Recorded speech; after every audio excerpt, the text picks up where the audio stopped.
Hello दोस्तों, कैसे हो आप लोग। मैं विनीत भारद्वाज अपने YouTube channel Vineet Bhardwaj maths में आप लोगों का फिर से एक बार वेलकम करता हूं। तो आज की इस वीडियो में हम लोग सॉल्व करने जा रहे हैं सीबीएसई का सैम्पल पेपर 2020 का, जिसको सीबीएसई ने इशू किया था ताकि आप लोगों को थोड़ा सा आइडिया मिल सके किस तरीके के क्वेश्चंस बोर्ड एग्जाम्स में पूछे जा सकते हैं। तो आप लोगों को लग रहा होगा ये पुराना पेपर है, लेकिन पुराने पेपर्स में से कई बार क्वेश्चंस डायरेक्टली आ जाते हैं बोर्ड में, या उससे रिलेटेड काफ़ी ज़्यादा क्वेश्चंस आते ही हैं, ये तो आपको पता ही है। तो चलिए शुरू करते हैं। ठीक है, अब आपको क्या करना है, इन क्वेश्चंस को बारी बारी खुद से ट्राई करना है वीडियो पॉज करके, और फिर उसको कंटिन्यू करना है और चेक करना है कि आपका आंसर मैच कर रहा है या नहीं कर रहा। क्लियर हो गया इतना? ओके। अब जो फर्स्ट क्वेश्चन है वो देखिए। फर्स्ट क्वेश्चन है, डेसिमल एक्सपेंशन of 11 upon 2 की power 3 into 5 will terminate after 1 decimal place, or it will terminate after 2 decimal place, 3 decimal place, or it will not terminate। कौन सा आंसर है इसका? देखिए, ऐसे क्वेश्चंस को डायरेक्टली करने का सबसे पहले मैं शॉर्टकट बता देता हूँ आपको क्या करना है। 2 और 5 नीचे दिख रहा है। अगर 2 की पावर है डिनोमिनेटर में या 5 की पावर है डिनोमिनेटर में तो ये पक्का टर्मिनेट करेगा, पहली बात। तो इसका आंसर ऑप्शन डी तो हो ही नहीं सकता। क्यों? क्योंकि डिनोमिनेटर में 2 की पावर और 5 की पावर दोनों है। क्लियर? अब इनमें से कौन सा आंसर होना चाहिए? यहाँ पे 2 और 5 दोनों की पावर देखो और चेक करके बताओ मैक्सिमम पावर क्या है। 2 की पावर है 3 और 5 की पावर 1 है, क्योंकि यहाँ पे कुछ भी नहीं लिखा हुआ इसलिए। तो जो भी मैक्सिमम पावर होती है वही आंसर होता है, इसलिए ऑप्शन नंबर सी इसका करेक्ट आंसर होगा। It will terminate after 3 decimal places. ठीक है, ये तो शॉर्टकट है, क्योंकि यहाँ पे 2 की और 5 की पावर्स कंपेयर करने के बाद हमको पता चला मैक्सिमम पावर 3 है, इसलिए इसका आंसर हो जाएगा ऑप्शन सी। लेकिन सपोज आप चाहते हो नहीं सर, आप हमें थोड़ा और डिटेल में बताओ, तो चलिए बताता हूँ। 11 अपॉन 2 की पावर 3 इंटू 5 की पावर 1 तो लिखा ही हुआ है। अब इसमें मैं 5 की कितनी पावर और डाल दूँ डिनोमिनेटर में, ताकि 2 की पावर और 5 की पावर सेम हो जाए। बिल्कुल सही कहा आपने, एक्स्ट्रा 5 का स्क्वायर डालना चाहिए। लेकिन डिनोमिनेटर में सिंपली हम 5 का स्क्वायर तो डाल नहीं सकते, तो न्यूमरेटर में भी हमने 5 का स्क्वायर से मल्टीप्लाई कर दिया। तो न्यूमरेटर हो गया 11 इंटू 25 अपॉन 2 की पावर 3 इंटू 5 की पावर 3। तो ये हो जाएगा 250 और 25, ये हो जाएगा 275 अपॉन 10 की पावर 3 जो कि हो जाएगा 1000, और ये हो जाएगा 0.275। और देखा आपने पॉइंट के बाद कितने प्लेसेस जा रहे हैं जब ये टर्मिनेट हो जाता है? 3, 275, 1 2 3, 3 डेसिमल प्लेस के बाद ये टर्मिनेट हो जाता है। Option number C is the correct answer. Clear? चलते हैं नेक्स्ट क्वेश्चन की तरफ। ये रहा नेक्स्ट क्वेश्चन आपके सामने, इसको ट्राई करिए तब तक आप। क्वेश्चन में बोला गया है कि हाइट से रखी है बच्चों की 60 स्टूडेंट्स इन टोटल, और हमें बताना है upper limit of median class और लोअर। अपर लिमिट बतानी है बस मीडियन क्लास की। ओके, देखिए, सबसे पहली बात, मीडियन क्लास जब कभी भी बोल दे तो हमें सी एफ की टेबल बनानी होती है। सी एफ की टेबल बना लेते हैं। सबसे पहले 150 से 155 हमारा क्लास इंटरवल, फिर 155 से 160, फिर है 160 से 165, 165 से 170, फिर 170 से 175, फिर 175 से 180। ये तो हमारा क्लास इंटरवल है। क्लियर हो गया? क्या ये हमारा क्लास इंटरवल है। पहले मैं टेबल बना लेता हूँ अच्छे से। अब यहाँ पे मैं लिखूँगा फ्रीक्वेंसी। फ्रीक्वेंसी दे रखी है 15, 13, 10, 8, 9 और 5। यहाँ पे मैं लिखूँगा सी एफ। तो जो सी एफ है सबसे पहले 15 हो जाएगा। 15 और 13 को प्लस कर दो, कितना हो जाएगा? 28। 10 प्लस कर दो 38, 8 प्लस कर दो 46, 9 प्लस कर दो 55, और 5 प्लस कर दो 60। जो सी एफ का लास्ट नंबर होता है वो हमारी टोटल फ्रीक्वेंसी के हमेशा इक्वल होता है, याद रखना। अब ध्यान से देखो, जो हमारा n है वो 60 है, तो n/2 कितना है? 30। अब आपको चेक करना है 30 से बड़ा नंबर कौन सा है सी एफ में। 38 है। इसके कॉरस्पॉन्डिंग जो भी क्लास इंटरवल होता है वो हमारा मीडियन क्लास हो जाता है। इस मीडियन क्लास की लोअर लिमिट है 160 और अपर लिमिट है 165, तो इसका आंसर हो जाएगा 165। 165 इज़ द अपर लिमिट, मतलब इसका ऑप्शन ए करेक्ट आंसर हो जाएगा। क्लियर? हटा रहा हूँ मैं इसको। देखिए क्वेश्चन नंबर 3 देखिए आप तब तक।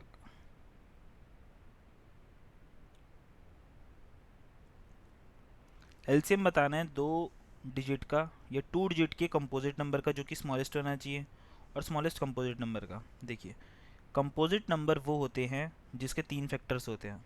कंपोजिट नंबर वो होते हैं जिसके एटलीस्ट 3 फैक्टर्स होते हैं। ठीक है, एटलीस्ट 3 फैक्टर, मतलब 3 या 3 से ज़्यादा क्या होते हैं, फैक्टर होते हैं। सबसे पहली बात आपको ये पता होना चाहिए, जो 1 होता है it is neither prime nor composite, ना तो वो प्राइम होता है ना ही वो क्या होता है, कंपोजिट होता है। ओके, और प्राइम नंबर कौन से होते हैं, प्राइम नंबर होते हैं 2 3 5 7। और कंपोजिट नंबर कौन से होंगे, देखो सबसे छोटा कंपोजिट नंबर होता है वो होता है हमारे पास 4। क्यों? क्योंकि 1 तो प्राइम नंबर होता नहीं है ना, वो कंपोजिट होते हैं। 2 प्राइम नंबर, 3 प्राइम नंबर, फिर 4 से तो स्टार्ट होगा, फिर 5 प्राइम नंबर है, उसको हम कंपोजिट में लिख नहीं सकते, फिर 6 लिख सकते हैं। 7 प्राइम नंबर होता है, फिर इसमें 8 लिख सकते हैं, 9 लिख सकते हैं, 10 लिख सकते हैं, 12 लिख सकते हैं, 11 इसलिए नहीं लिख सकते क्योंकि वो prime number and so on. Question में ये बोला गया है कि एलसीएम लेना है किसका, स्मॉलेस्ट 2 डिजिट कंपोजिट नंबर का। 2 डिजिट का स्मॉलेस्ट कंपोजिट नंबर तो 10 ही है, और स्मॉलेस्ट कंपोजिट नंबर कौन सा था, 4। So basically we have to take LCM of 4 and 10।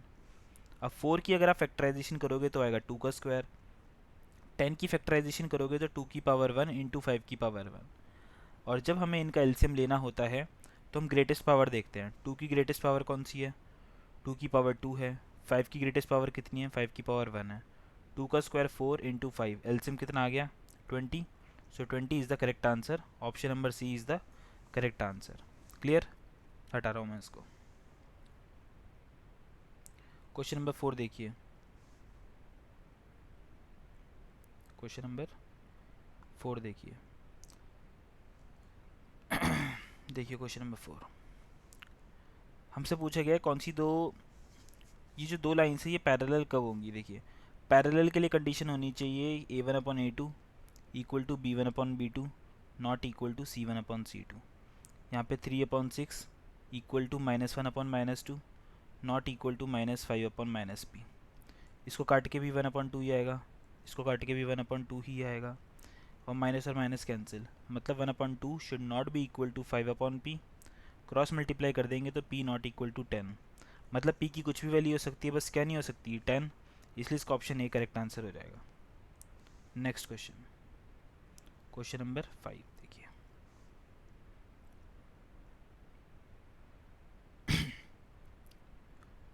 ठंड बहुत हो रही है यार। तुम लोग ये देखो यार, तुम लोगों के लिए मैं रात में भी वीडियो बनाने को रेडी हूँ। दिन भर मैं तुम लोगों को पढ़ाता ही हूँ जो मुझसे कनेक्टेड है, फिर भी यार तुम लोग नहीं पढ़ोगे मेरा यार, कि बहुत बुरा लगता है यार। पढ़ा करो यार, बिंदास पढ़ा करो, ऐसा पढ़ो यार कि बस फोड़ दो, मचा दो एकदम। ठीक है, देखो क्वेश्चन नंबर 5। राइट एंगल कहाँ पर है, सी पर। राइट एंगल बना दो सी पर, फिर बाकी के नाम दे दो ए और बी। ओके, एक बात बताओ, अगर एंगल सी 90 डिग्री है तो ए और बी दोनों को प्लस करके कितना आना चाहिए, ए और बी दोनों को प्लस करके कितना आना चाहिए बताओ। बिल्कुल सही कहा आपने, ए और बी को प्लस करके आना चाहिए 90 डिग्री। क्यों? क्योंकि तीनों को प्लस करके, ए बी और सी तीनों को प्लस करके कितना आता है, 180। तो एंगल सी खुद ही 90 है, तो एंगल ए और एंगल बी को प्लस करके आ जाएगा 90। तो ए प्लस बी इक्वल टू सी की जगह 90 पुट करा, 180 माइनस 90 90। क्लियर इतना? अच्छा एक बात बताओ, अगर मैं by chance cos A plus B निकालना चाहूँ, कॉस ए प्लस बी, तो वो हो जाएगा कॉस 90, और कॉस 90 कितना होता है, 0। और हमको पता है सेक थीटा इक्वल होता है 1/cos थीटा के। तो सेक ए प्लस बी की वैल्यू अगर हमको निकालनी है, क्यों निकालनी है, क्वेश्चन में पूछा था इसलिए निकालनी है। सेक ए प्लस बी की वैल्यू हो जाएगी 1/cos ए प्लस बी, जो कि होता है 1/0, और 1/0 is not defined, it is not defined, it is infinity. So the correct answer is option number D, fifth का डी है answer. Clear?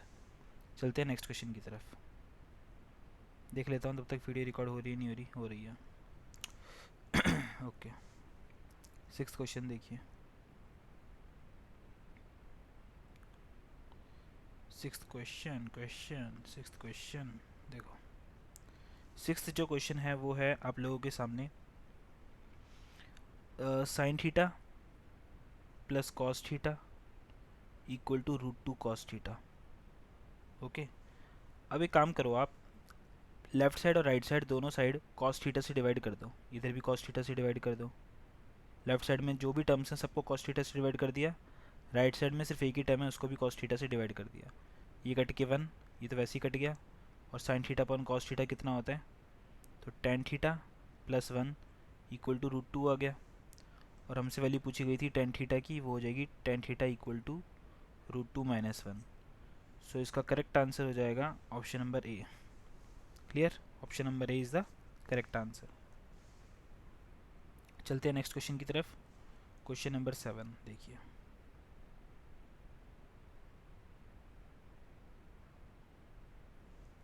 Question number 7, sine alpha दे रखा है √3/2 और हमको ये पता है कि साइन 60 डिग्री भी क्या होता है √3/2। तो कंक्लूजन ये निकला कि जो अल्फ़ा है वो कितना हो गया 60 डिग्री। अल्फ़ा कितना हो गया 60 डिग्री। सिमिलरली कॉस बीटा जो है वो 0 है और कॉस 90 भी 0 होता है। इसका मतलब जो बीटा है उसकी वैल्यू कितनी हो गई है 90 डिग्री। और हमसे किसकी वैल्यू पूछा गया था बताओ, हमसे पूछा गया था बीटा माइनस अल्फ़ा की वैल्यू। बीटा माइनस अल्फ़ा की वैल्यू पूछी गई थी। बीटा 90 है, अल्फ़ा कितना है, अल्फ़ा 60 है। 90 और 60 को माइनस कर दो, 30 डिग्री आंसर आ गया। सो 30 डिग्री कहाँ पर है, 30 डिग्री है option number D. Option number D is the correct answer. चलते हैं नेक्स्ट क्वेश्चन की तरफ। नेक्स्ट क्वेश्चन है हमारा क्वेश्चन नंबर 8। क्वेश्चन नंबर 8 देखो। क्वेश्चन नंबर 8 देखो। क्वेश्चन नंबर 8 में बोला गया the point which divides the line segment. एक लाइन सेगमेंट है जो कि दो एंड पॉइंट्स हैं जिसके 8, -9 और 2, 3। एक ऐसा पॉइंट जो कि जिसको मैंने P मान लिया और वो डिवाइड कर रहा है इस लाइन सेगमेंट को इन द रेशियो 1:2। तो हमसे पूछा गया है जो पॉइंट P के कोऑर्डिनेट्स होंगे x, y, वो कौन से क्वाड्रेंट में होगा, फर्स्ट में, सेकंड में, थर्ड में, फोर्थ में। तो आपको पता है कि फर्स्ट क्वाड्रेंट में x और y दोनों ही क्या होते हैं पॉजिटिव। सेकंड क्वाड्रेंट में x नेगेटिव होता है और y पॉजिटिव होता है। ओके, थर्ड क्वाड्रेंट में दोनों ही नेगेटिव होते हैं। फोर्थ क्वाड्रेंट में पॉजिटिव और नेगेटिव होता है, x पॉजिटिव और y नेगेटिव, ऐसा होता है। ओके, तो अब अगर मैं सेक्शन फार्मूला लगा दूँ तो x हो जाएगा mx2 plus nx1 upon m plus n। ठीक है, m है 1, x2 कितना है 2, इन दोनों को मल्टीप्लाई किया तो 2 आ गया। प्लस nx1, n है 2, x1 है 8, दोनों को मल्टीप्लाई किया तो 16 आ गया। अपॉन में m प्लस n, ये कितना आ गया 3, तो ये हो गया 18/3। ये कितना हो गया कट के 6, तो x की वैल्यू 6 आ चुकी है। क्लियर इतना। सिमिलरली अगर मैं y निकालना चाहूँ तो ये हो जाएगा my2 plus ny1 upon m plus n। m कितना है m है 1 और y2 कितना है 3, 1 और 3 को मल्टीप्लाई किया तो 3 आ गया। ny1, n है 2, y1 है -9, इनको मल्टीप्लाई किया तो -18 आ गया। कितना आ गया -18 आ गया। अपॉन m प्लस n कितना हो जाएगा 1 + 2 3, 3 में से 18 को माइनस कर दो कितना आ जाएगा -15/3। ये कट के हो जाएगा -5। कितना हो जाएगा -5। इसका मतलब ये हुआ कि जो हमारा x, y है वो आ चुका है पॉइंट P का कोऑर्डिनेट 6, -5। मतलब x पॉजिटिव और y नेगेटिव है। ऐसा कौन से क्वाड्रेंट में होता है x पॉजिटिव और y नेगेटिव है, फोर्थ। इसलिए ये हो गया फोर्थ क्वाड्रेंट इसका आंसर, जो कि है option number D. So option D is the correct answer. Clear. चलते हैं नेक्स्ट क्वेश्चन की तरफ। नेक्स्ट क्वेश्चन है क्वेश्चन नंबर 9। क्वेश्चन नंबर 9 देखिए। क्वेश्चन नंबर 9, ये एक्स एक्सिस है, ये वाई एक्सिस है। -3 -4 को पहले प्लॉट कर दो, 1 2 3, 1 2 3 4। तो -3 -4 पक्का कहीं यहाँ पर होगा। -3 -4 यहीं पर तो होगा भाई। ये हो गया -1, ये हो गया -2, ये हो गया -3, -1 -2 -3, -4, तो -3 -4 यहीं पर होगा जहाँ पे मैं डॉट बना रहा हूँ। ओके, अच्छा एक बात बताओ, ये डिस्टेंस कितना होगा? 1 2 3 4, तो ये टोटल डिस्टेंस जो होगा ये होगा 4 यूनिट्स। बात समझ में आ गई? 4 यूनिट्स का डिस्टेंस किससे, एक्स एक्सिस से कि वाई एक्सिस से? एक्स एक्सिस से। अब क्वेश्चन क्या पढ़ा था, क्वेश्चन में क्या लिखा था पढ़ लो। क्वेश्चन में यही लिखा था कि डिस्टेंस बताना था पॉइंट पी का फ्रॉम एक्स एक्सिस, ये रही एक्स एक्सिस और ये रहा पॉइंट पी। ये डिस्टेंस कितना है? 4 यूनिट्स, इसलिए इसका आंसर हो जाएगा ऑप्शन नंबर सी। ठीक है, 4। चलते हैं नेक्स्ट क्वेश्चन की तरफ, जो कि है क्वेश्चन नंबर 10। देखिए क्वेश्चन नंबर 10 क्वेश्चन नंबर 10 देख लो भाई। क्वेश्चन नंबर 10 में ये बोला गया है कि ए जिसका कोऑर्डिनेट है m/3, 5 मिड पॉइंट है क्यू आर का। क्यू आर का मिड पॉइंट है कौन? ए। क्यू के कोऑर्डिनेट्स दे रखे हैं -6, 7। ए के कोऑर्डिनेट्स दे रखे हैं m/3, 5। आर के कोऑर्डिनेट्स दे रखे हैं -2, 3। हमको पता लगानी है स्मॉल m की वैल्यू। अब ध्यान से मेरी बात सुनना, बहुत ज़्यादा ध्यान से। क्योंकि पॉइंट ए मिड पॉइंट है, इसका मतलब m/3 इक्वल होगा -6 और -2 के एवरेज के। एवरेज कैसे निकालते हैं? -6 -2 को प्लस करके अपॉन 2। इतना समझ में आ गया? ये हो जाएगा -8/2। -4 बच गया राइट साइड में, तो m की वैल्यू कितनी आ जाएगी? -12। m की वैल्यू कितनी आ जाएगी? -12। अब चेक करिए कौन सा है option. Option number A is the correct answer. चलते हैं नेक्स्ट क्वेश्चन की तरफ, जो कि है क्वेश्चन नंबर 11। क्वेश्चन नंबर 11 देखिए, क्वेश्चन नंबर 11 ये आपके पास क्वेश्चन नंबर 11। क्वेश्चन नंबर 11 में हमसे बोला गया है टोटल सरफेस एरिया बताना है हमें फिगर का। टोटल सरफेस एरिया, सबसे पहली बात आप ये देखिए, एक तो इसका हमें सी एस ए दिख रहा है, C S A of cone दिख रहा है, और क्या दिख रहा है? C S A of cylinder दिख रहा है। और कुछ भी दिख रहा है क्या किसी को? और हमें बेस एरिया भी दिख रहा है किसका? सिलेंडर का। बेस एरिया दिख रहा है किसका? सिलेंडर का। तुम्हें कोन का भी दिख रहा है क्या? अरे तुम तो पागल हो फिर। कोन का बेस एरिया होगा ही नहीं, क्यों? ये एक टेंट वाली फिगर है। ऐसे फिगर पता नहीं कितनी बार बना रखी है 9th क्लास के एनसीईआरटी में भी, 10th क्लास के एनसीईआरटी में भी। ये वाला एरिया तो एक्चुअली होगा ही नहीं, इसको तो हम पेंट ही नहीं कर सकते, इसको तो हम टच ही नहीं कर सकते, ये तो हमें दिखेगा ही नहीं एक्चुअली। ये वाला फिर भी दिख सकता है। तो कहाँ कहाँ पे पेंट किया जा सकता है, वही हमारा टोटल सरफेस एरिया होता है। या फिर कहाँ कहाँ पे टच किया जा सकता है बाहर से, वही हमारा टोटल सरफेस एरिया होता है। ये वाला एरिया तो होगा ही नहीं ना एक्चुअली, सिर्फ ये नीचे वाला एरिया होगा, और कर्व्ड सरफेस एरिया होगा सिलेंडर का, और कर्व्ड सरफेस एरिया होगा कोन का। Curved surface area of cone का फॉर्मूला होता है πRL। C S of cylinder का फॉर्मूला होता है 2πRH। और बेस एरिया ऑफ सिलेंडर का फॉर्मूला होता है πr²। क्यों? क्योंकि सर्कल का बेस तो सर्कल है, सॉरी सर्कल का जो बेस है वो तो उसका एरिया πr² है। पूरे में से कॉमन ले लो πr। क्या कॉमन ले लेंगे? πr। अंदर क्या बचेगा? l plus 2h plus r। So this is the correct answer. बस यही आंसर।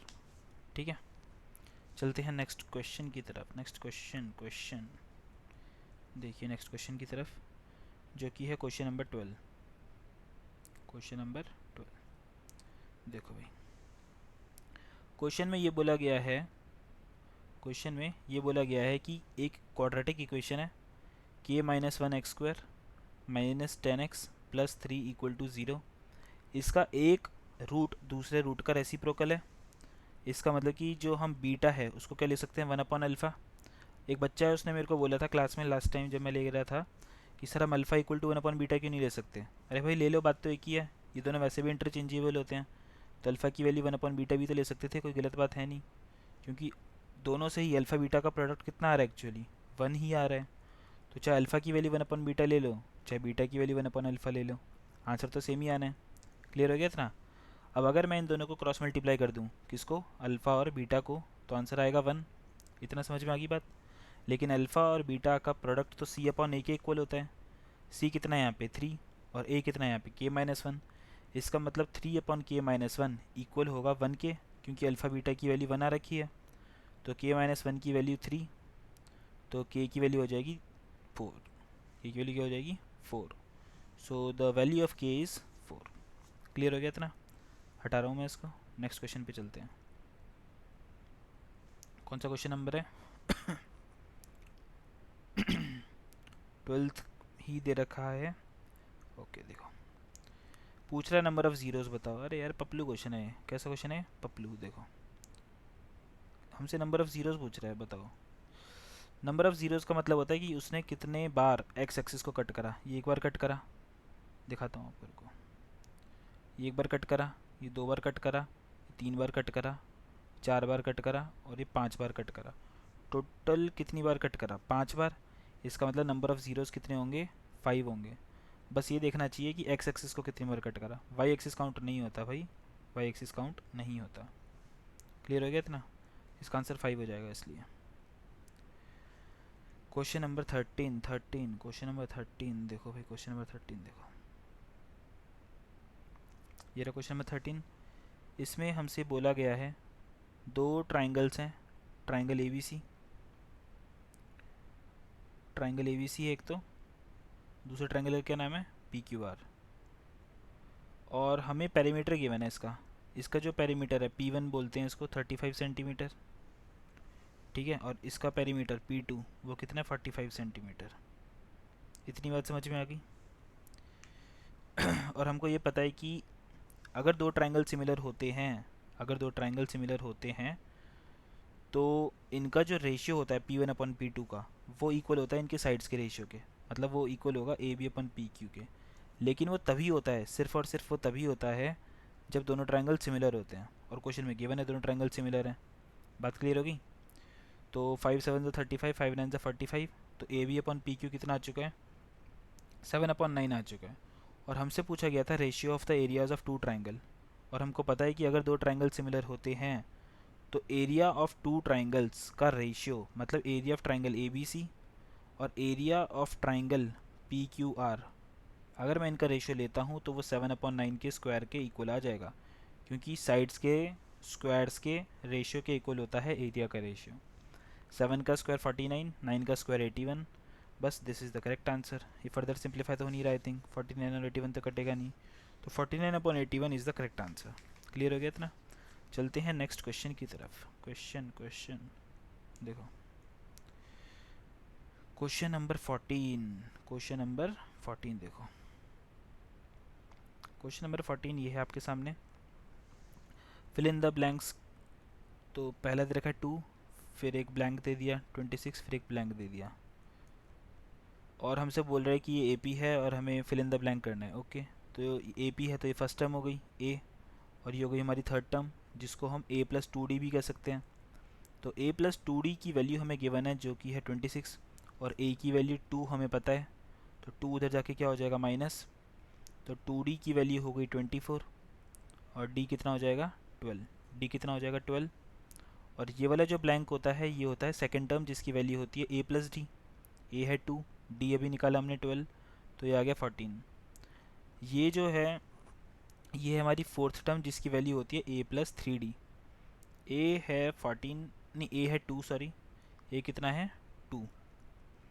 और 3D, D है 12, 12 को 3 से मल्टीप्लाई किया तो 36, 36 और 2 कितना हो गया? 38। So the blanks will be filled by two numbers which are 14 and 38। 14 और 38 इसका करेक्ट आंसर हो जाता है, हो जाता है। चलिए नेक्स्ट है क्वेश्चन नंबर 15। क्वेश्चन नंबर 15 ये रहा देखो। क्वेश्चन नंबर 15 में बोला गया है आपके पास बहुत सारे नंबर्स हैं। -5 है, -4 है, -3 है, -2 है, -1 है, 0 1 2 3 4 5, बहुत सारे नंबर्स हैं।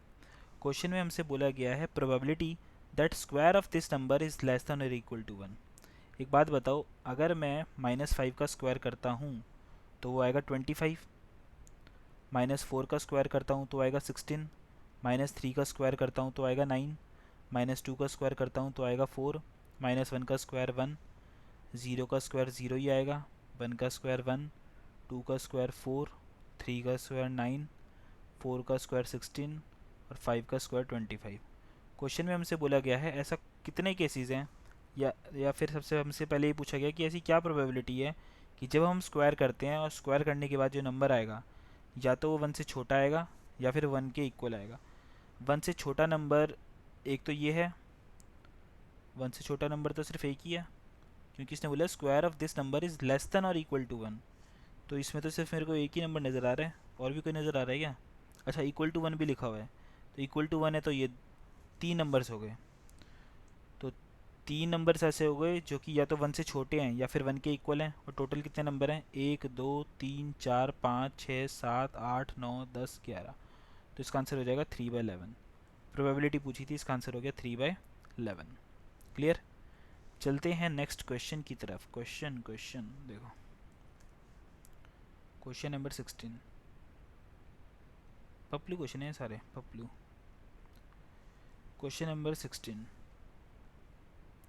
एक रैशनल और एक इरेशनल नंबर बताना है दो डेसिमल प्लेसेस में। ओके देखो, सबसे पहले आपको पता होना चाहिए रैशनल और इरेशनल होता क्या है। रैशनल नंबर वो होते हैं जो पी वाई क्यू की फॉर्म में हो जाते हैं। ये दो तरीके के होते हैं, या तो ये टर्मिनेटिंग इन नेचर के होते हैं। टर्मिनेटिंग इसका मतलब होता है एग्जाम्पल जो कि रुक जाते हैं, जैसे 2.6, 0.25, 2.963, ये होते हैं टर्मिनेटिंग नेचर के। दूसरे होते हैं नॉन टर्मिनेटिंग। आधी जनता ने तो सिर्फ नॉन टर्मिनेटिंग ही बोला होगा, उसके आगे कुछ बोला ही नहीं होगा। नॉन टर्मिनेटिंग में भी दो तरीके के होते हैं भाई, एक होता है नॉन टर्मिनेटिंग एंड रिकरिंग, और एक और होता है non terminating and non recurring. वो बाद में बताऊंगा होता क्या है।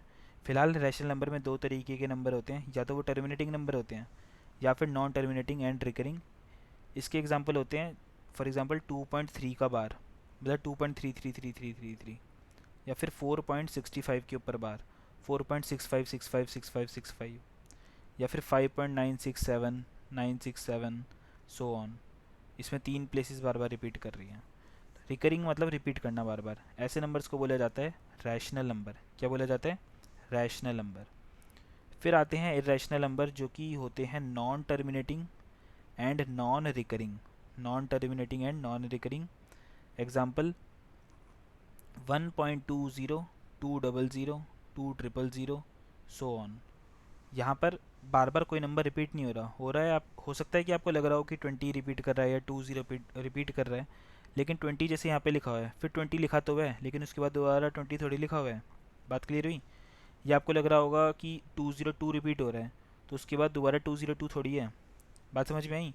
बल्कि ये पैटर्न तो ऐसा है, एक बार ज़ीरो, फिर दो बार ज़ीरो, तीन बार ज़ीरो, तो ये तो कभी रिपीट करेगा ही नहीं। और ये नॉन टर्मिनेटिंग इसलिए क्योंकि बार बार यहाँ पे क्या लिखा हुआ है? डॉट, मतलब ये कभी टर्मिनेट ही नहीं होगा, कभी ख़त्म ही नहीं होगा। ऐसे नंबर्स को बोला जाता है इरेशनल नंबर। कंसेप्ट क्लियर हो गया होगा। क्वेश्चन पे आ जाते हैं वापस। क्वेश्चन में बोला गया था 0.25 और 0.32 के बीच में एक रैशनल नंबर बताओ। रैशनल नंबर टर्मिनेटिंग नेचर के होते हैं और non terminating and recurring. Latest से हम ले रहे हैं टर्मिनेटिंग, जो कि बहुत सिंपल होता है, ईजी होता है। तो 0.25 और 0.32 के बीच में 0.30 लिख दो सिर्फ, ये रैशनल हो गया, क्योंकि ये रुक गया है ना, टर्मिनेटिंग नेचर का है। और अगर मैं इसको ऐसे लिख दूँ 301, 3001, 3 तीन बार 01, 3 चार बार 01, डॉट डॉट डॉट डॉट, तो ये नॉन टर्मिनेटिंग हो गया।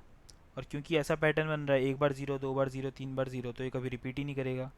इसका मतलब ये हो गया non terminating and non recurring. तो ये हो जाएगा हमारा कैसा नंबर? Irrational number. क्लियर हो गया? चलते हैं नेक्स्ट क्वेश्चन की तरफ, जो कि है क्वेश्चन नंबर 17। देखिए क्वेश्चन नंबर 17। क्वेश्चन नंबर 17 ये रहा।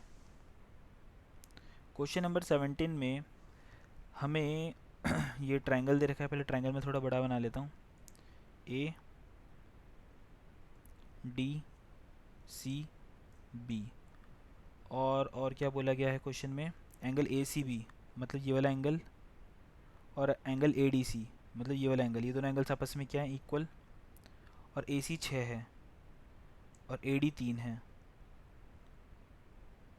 ठीक है, find the length of A B. Find the length of A B, हमसे इसकी लेंथ पूछ रहा है।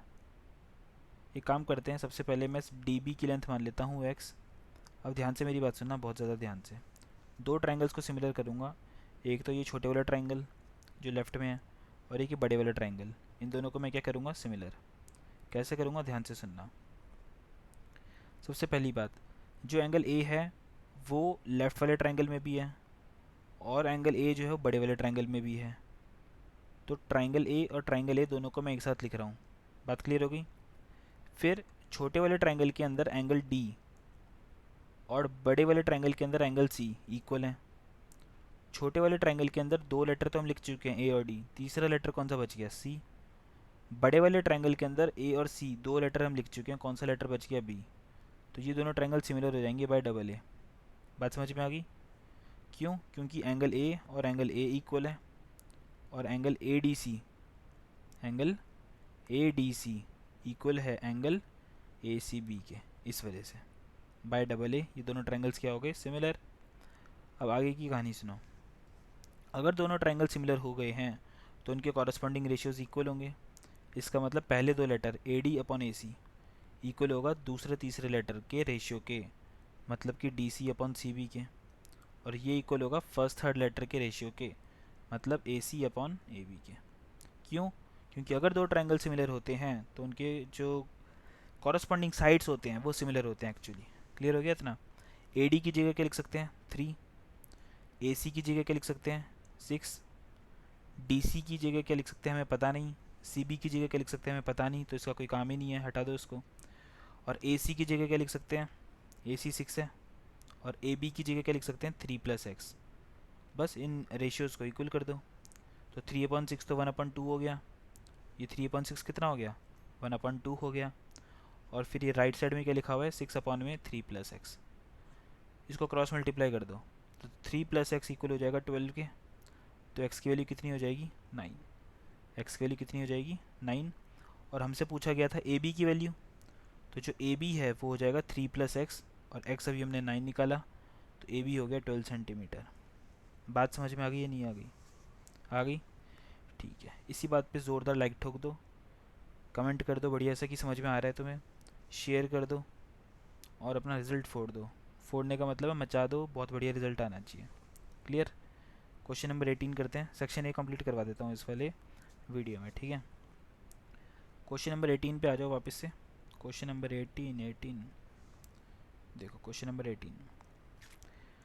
नंबर 18 में बोला गया है कि अगर angle between two tangents drawn from external point P to a circle जिसका रेडियस आर है वो 60 डिग्री है।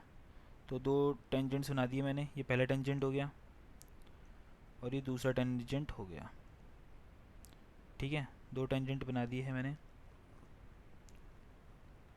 और ऐसे भी बना सकते हैं, सेंटर से एक लाइन इसको भी ज्वाइन कर सकते हैं। देखते हैं इसकी ज़रूरत पड़ेगी नहीं बनेगी। वापस आ जाते हैं अब क्वेश्चन पे। इसका नाम ओ दे दिया, इसका नाम पी दे दिया, पी तो लेकिन एक्सटर्नल पॉइंट है ना, तो यहाँ पे दे दिया। ये ए नाम दे दिया इसका, इसका नाम बी दे दिया। क्वेश्चन में बोला गया है एंगल बिटवीन टू टेंजेंट्स कितना है, 60 डिग्री। ओके, ये 60 डिग्री है।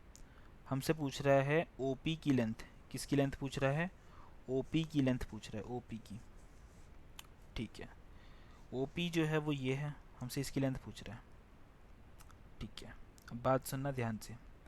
हमें पता है ये 90 डिग्री होगा, क्योंकि रेडियस और टेंजेंट के बीच में एंगल कितना होता है, 90 डिग्री। और हमें ये भी पता है कि एक्सटर्नल पॉइंट से अगर दो टेंजेंट्स जाते हैं तो एक्सटर्नल पॉइंट पे ये दोनों एंगल्स इक्वल होते हैं, ठीक है। तो ये 30 डिग्री हो जाएगा और ये भी कितना हो जाएगा, 30 डिग्री हो जाएगा। थ्योरम है angle subtended at external point is equal, ठीक है। ये होती है हमारी थ्योरम। अब अब अब अब हमें ओ पी निकालना है। ओ पी जो है 90 डिग्री के सामने वाली साइड है और वो हाइपोटेनियस है, और ये बेस है ना। या फिर ये कह लो 30 डिग्री की अगर हम बात करें, 30 डिग्री के जस्ट सामने ओ है, वो परपेंडिकुलर हो जाएगा और इसकी वैल्यू है आर। एक काम करते हैं, यहाँ पे साइन 30 लगा देते हैं। साइन 30 होता है परपेंडिकुलर अपॉन हाइपोटेनियस। परपेंडिकुलर होता है सामने वाली साइड जो कि है आर, और हाइपोटेनियस होता है 90 डिग्री के सामने वाली साइड जो कि है ओ पी। साइन 30 की वैल्यू होती है 1/2, तो ओ पी की वैल्यू आ गई 2r, और ये करेक्ट आंसर है। क्वेश्चन में आर लेटर गिवन था, रेडियस की कोई वैल्यू गिवन नहीं थी, तो आर लेटर में आंसर आ सकता है क्योंकि क्वेश्चन में ही आर गिवन था, इसलिए ओपी की वैल्यू कितनी आ गई, 2r। It is the correct answer, correct. Question number 18 का सेकंड पार्ट भी है क्या, क्वेश्चन नंबर 18 का सेकंड पार्ट भी है, वो भी ट्राई कर सकते हैं। देखो इसको भी देखते हैं। दो कंसेंट्रिक सर्कल्स हैं, दो कंसेंट्रिक सर्कल्स हैं। पहला सर्कल हो गया और ये हो गया हमारा दूसरा कंसेंट्रिक सर्कल। लग थोड़ा अजीब सा ही रहा है लेकिन कोई बात नहीं यार, काम चला लो अपने वाला को। ओके, और इसने बोला गया है कि रेडियस जो है वो है 4 सेंटीमीटर और 5 सेंटीमीटर। ओके, तो ये सेंटर मान लिया मैंने। ये हो गया बड़ा रेडियस जो कि हो गया 4 सेंटीमीटर। ये हो गया छोटा रेडियस जो कि हो गया 4 सेंटीमीटर। छोटा रेडियस 4, बड़ा रेडियस 5, ये बोला है मैंने। ओके, ये हो गया 4, इसको मैं थोड़ा सा ठीक करता हूँ, 4, और ये कितना हो गया 5। अब बात को ध्यान से सुनना। ऐसे अगर मैंने एक लाइन को ड्रॉ कर दिया, पहले मैं ना 4 ढंग से बनाता हूँ, ये बन नहीं रहा को। ये हो गया इस पर टेंजेंट, हो गया नहीं हो गया, हो गया। और सेंटर से इस पे ही हो जाएगा रेडियस। अब वापस आते हैं क्वेश्चन पे। देखो, जो बड़ा रेडियस है ये वाला, ये दे रखा है 5।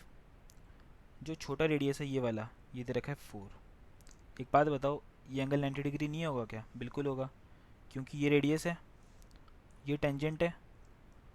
तो रेडियस और टेंजेंट के बीच में एंगल 90 डिग्री होता है। पाइथागोरस लगा दो, ये कितना आ जाएगा 3। 9th क्लास की एक थ्योरम है जो तुम अब तक भूल भी चुके होगे, कि सेंटर से अगर परपेंडिकुलर ड्रॉ किया जाए सामने वाली कॉर्ड पर तो वो दो इक्वल टुकड़े में बांट देती है सामने वाली कॉर्ड को। इसको इंग्लिश में बोल के दिखाता हूँ, सुनो, इंग्लिश पे आती है मेरे को, सुनो ध्यान से। Perpendicular drawn from centre of the chord, sorry, perpendicular drawn from the centre of the circle bisects the chord. गड़बड़ हो जाती है यार, कोई बात नहीं। Perpendicular drawn from centre of the circle bisects the chord. ये सर्कल का सेंटर है, ये कॉर्ड है, और इस कॉर्ड के दो इक्वल टुकड़े कर दिए किसने? परपेंडिकुलर ने। परपेंडिकुलर था ये, परपेंडिकुलर ये ब्लू कलर की लाइन थी, कॉर्ड ये वाली लाइन थी। इस लाइन के दो इक्वल टुकड़े कर दिए, पहला टुकड़ा ये वाला और दूसरा टुकड़ा ये वाला। बात समझ में आ गई? तो अगर ये 3 है तो ये भी कितना हो जाएगा 3। 3 और 3 कितना हो गया 6। और हमसे क्वेश्चन में यही पूछा गया था, find the length of each chord of circle. तो बस ये 6 है इसका आंसर, ख़त्म कहानी। ठीक है, अब चलते हैं क्वेश्चन नंबर 19 की तरफ। 19 क्वेश्चन ये रहा। देखो, फर्स्ट 3 टर्म्स ऑफ एपी दे रखी है बी, सी और 2b। पहली टर्म है बी, दूसरी टर्म है सी, थर्ड टर्म है 2b। अब क्योंकि ये एपी में है, क्वेश्चन में लिखा हुआ है, मैं अपनी तरफ से नहीं कह रहा हूँ, ध्यान से देखो, एपी में है, इसका मतलब second term minus first term should be equal to third term minus second term. ये एपी कहता है कि कॉन्जिक्यूटिव टर्म्स का डिफरेंस इक्वल होता है। इस माइनस सी को लेफ्ट में भेज देता हूँ, तो ये हो जाएगा सी प्लस सी कितना 2c, और 2b तो पहले से ही था, और ये माइनस भी इधर गया तो प्लस में b हो गया, तो 2c इक्वल हो गया 3b के। और हमसे रेशियो किसका पूछ रहा है? Ratio of b and c, मतलब हमें b अपॉन c निकालना है। एक काम करते हैं, दोनों तरफ मैं c से डिवाइड कर देता हूँ, c से c गया उड़, इस 3 को इधर भेज देता हूँ, तो 2/3 इक्वल हो जाएगा b अपॉन c के। इसलिए b/c हो चुका है 2:3। सो 2:3 इज़ द करेक्ट आंसर। बात समझ में आ रही है नहीं आ रही? 2:3 इज़ द करेक्ट आंसर। चलते हैं नेक्स्ट क्वेश्चन की तरफ, जो कि है क्वेश्चन नंबर 20। क्वेश्चन नंबर 20 देखो भाई, यह है क्वेश्चन नंबर 20। क्वेश्चन में बोला गया है कि एक क्वाड्रेटिक इक्वेशन है जो है x² प्लस 2√2x, x नहीं है के एक्स, प्लस 18 इक्वल टू 0, और इसके हैं इक्वल रूट्स। इक्वल रूट्स का मतलब होता है d 0 है, d का मतलब होता है b² माइनस 4ac। उसको हमें क्या कर देना है? 0। b है ये, इसका स्क्वायर कर देते हैं, 2√2k का क्या कर देते हैं? स्क्वायर, माइनस 4, a कितना है? a 1 है, c कितना है? c है 18, इक्वल टू 0। अब ध्यान से मेरी बात सुनना, बहुत ज़्यादा ध्यान से। 2 का स्क्वायर 4, √2 का स्क्वायर 2, k का स्क्वायर k², 18 4 ज़ा 72 इक्वल टू 0। ठीक है, अब 4 2 ज़ा 8, तो 8k² इक्वल हो जाएगा 72 के, तो 8 और 72 कैंसिल, k² की वैल्यू 9, तो k की वैल्यू हो जाएगी +-3। k की वैल्यू क्या हो जाएगी? +-3। सो +-3 is the correct answer. Question में पूछा गया था फाइंड द वैल्यूज़ ऑफ के, सो के की वैल्यू हो सकती है +3 और -3। फ़िलहाल मैं इसको यहीं पे रोक रहा हूँ। जैसा कि मैं हर वीडियो में बोलता हूँ, अगर आपकी तरफ से अच्छा रिस्पॉन्स आएगा तो मैं मेहनत करूँगा सेम पेपर में या सेम वीडियो में। अगर इस बार मेरे पास अच्छा रिस्पॉन्स आता है तो मैं इस सैम्पल पेपर को पूरा कंटिन्यू करूँगा। 20 क्वेश्चन तक तो मैं करवा चुका हूँ। 21, 22, 23, 24, 25, 26, 27, 28, 29, 30, 31, 32, 33 ऐसे करके लगभग 40 क्वेश्चन हैं इसमें।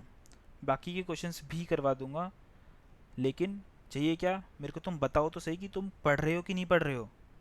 तुम बस वीडियो देख रहे हो टीवी के सामने बैठ के, या सोते समय तकिया नीचे लगा रखा है आराम से पढ़े हुए देख रहे हो।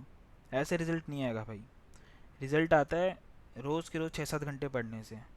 अगर अभी भी बुद्धि में कुछ नहीं घुस रहा है तो भाई फिर तुम्हारा कुछ भी नहीं हो सकता, कोई तुम्हारा कुछ नहीं कर सकता, ना अच्छा ना बुरा, कुछ नहीं हो सकता तुम्हारा।